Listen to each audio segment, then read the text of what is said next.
How's your business doing this year? If you're like so many other service-based businesses, you likely are having a pretty good year.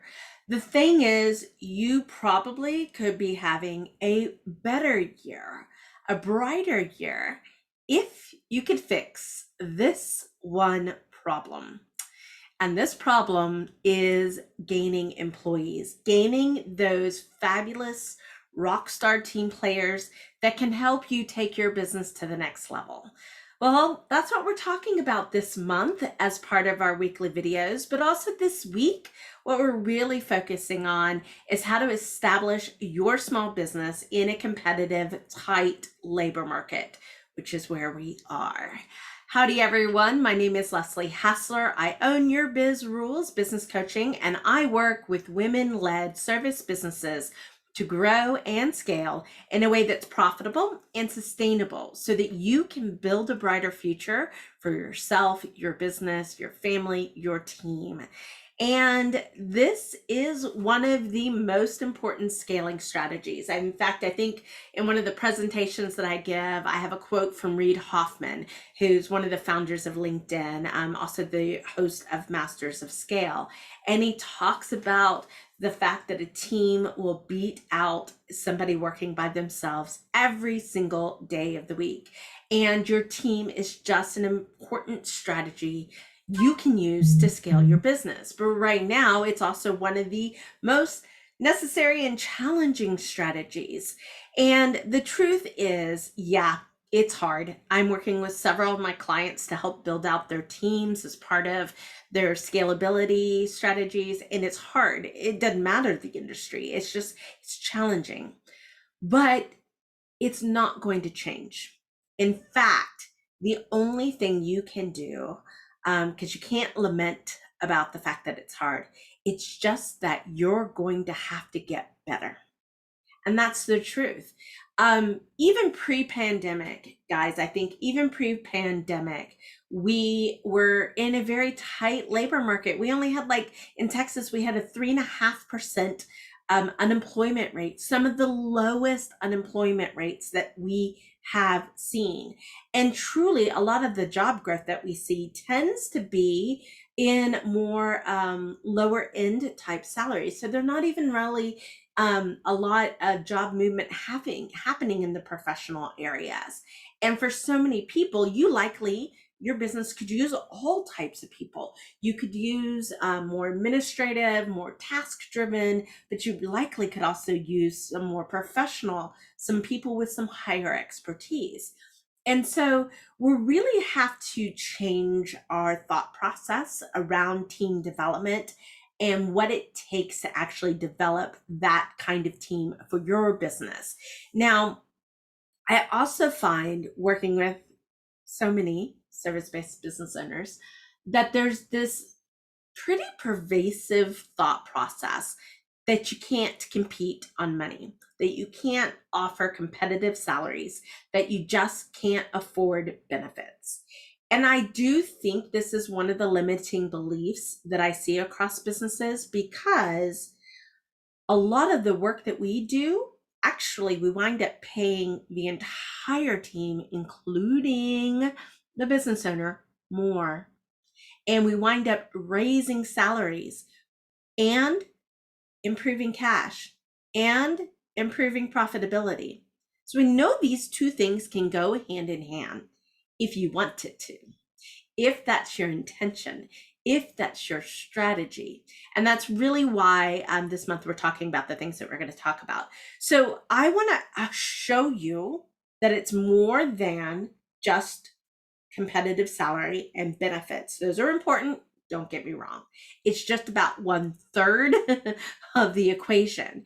And truly, one of the things that you can do to help your business stand out amongst the competition is something called an employee value proposition.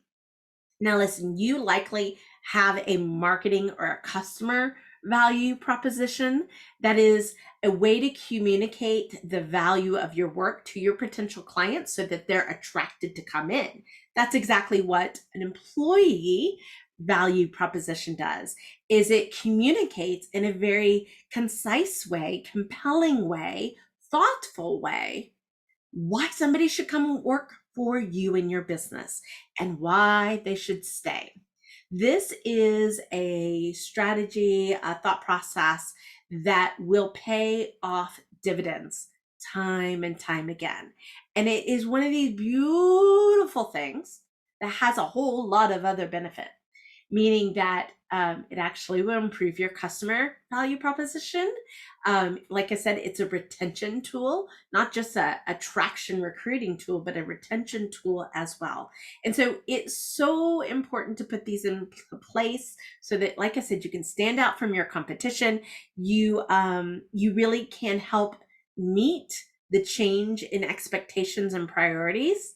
The great resignation of 21 and do that we still seem to be into is all about employee expectations and priorities shifting.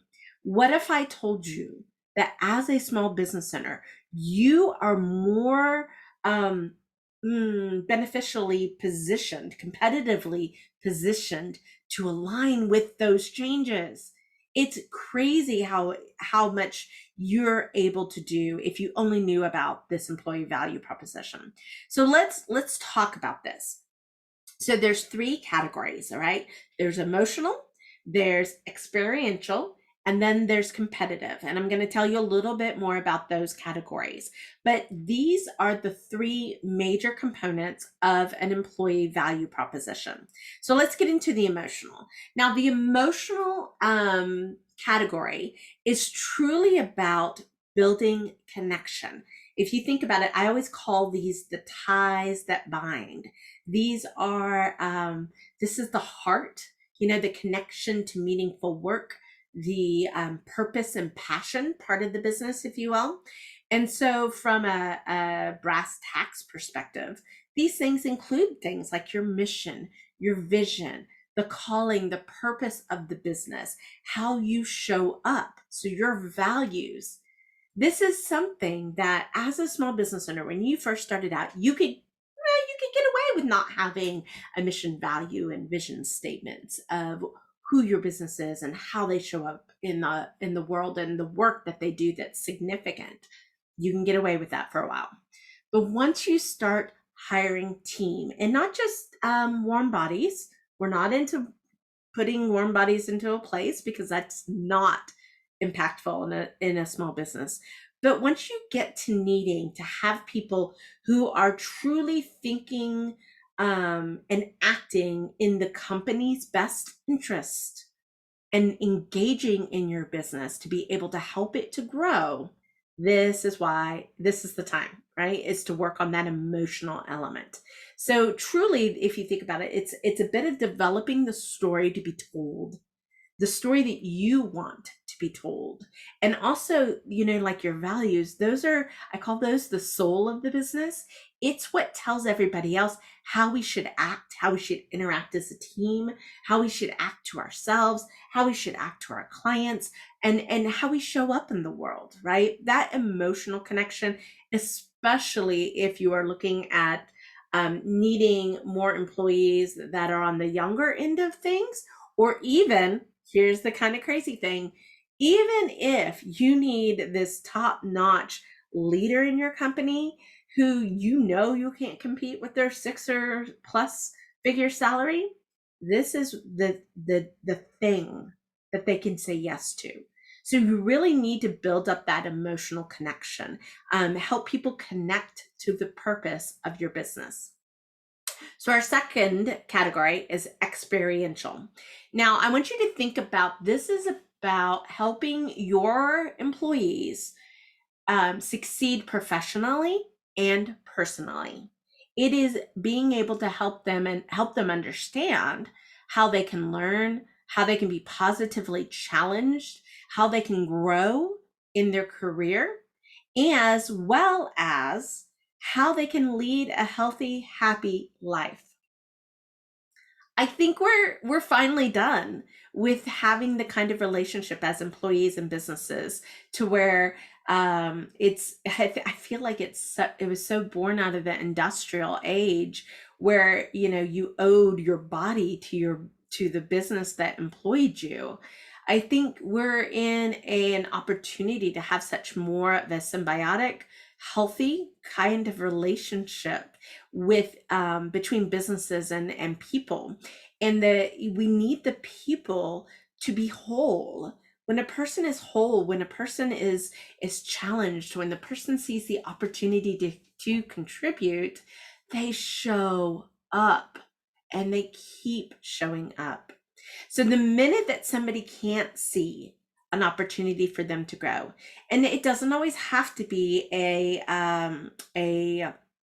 title type of thing. There are a lot of people that want to be. I was having a conversation, or I was reading a story that talked about engineers who really just wanted to be the best engineers. But for this one company, there was no room for advancement. The only way to get advancement was to become into management. And for a lot of those innovative entrepreneur or engineers in this company, they just didn't want that. They just wanted more opportunity to innovate. Right. So if you can think about your employees as that, like, how can you give them opportunities to make contributions across your business, and opportunities to be challenged and opportunities to grow while you support them, living a healthy, happy life. That is that entire experiential. And here's the thing, guys, not all that stuff costs money. It doesn't. It takes intention, it takes some foresight and some planning. And so this is one of those areas, like I said, that I think you can get so skilled and so competitive in, and really blow away the competition. All right. Our third category is the contractual. Yes, compensation and benefits matter. I can't tell you that they don't. But I think what's crucial here is to realize what you're able to do, to understand where the market is, where your industry is, so that you can match the baseline, if you will. Then we have to get creative.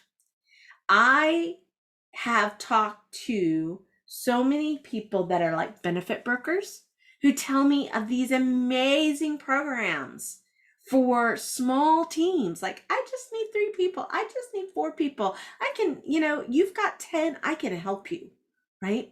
But they don't get the opportunity to help because the business owner's so locked into, I can't afford. That is why we talk so much about cash management and profitability strategies being one of those things we work on first when we're working with companies that want to get that kind of growth and scalability.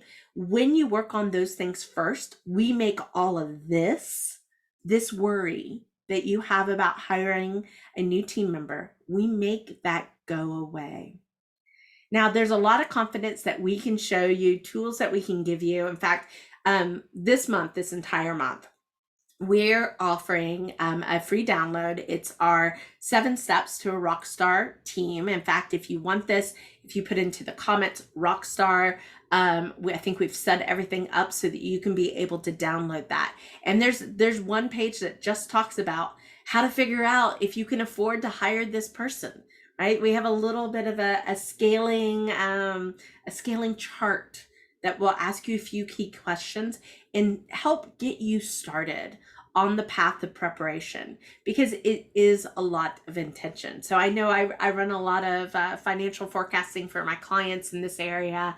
We do some cash flow projections in this area just to be able to gain confidence that you actually can afford to pay people a compelling salary. And even if in this category, you maybe score a B, if you can score a plus in the other 2 categories, you have a compelling employee value proposition.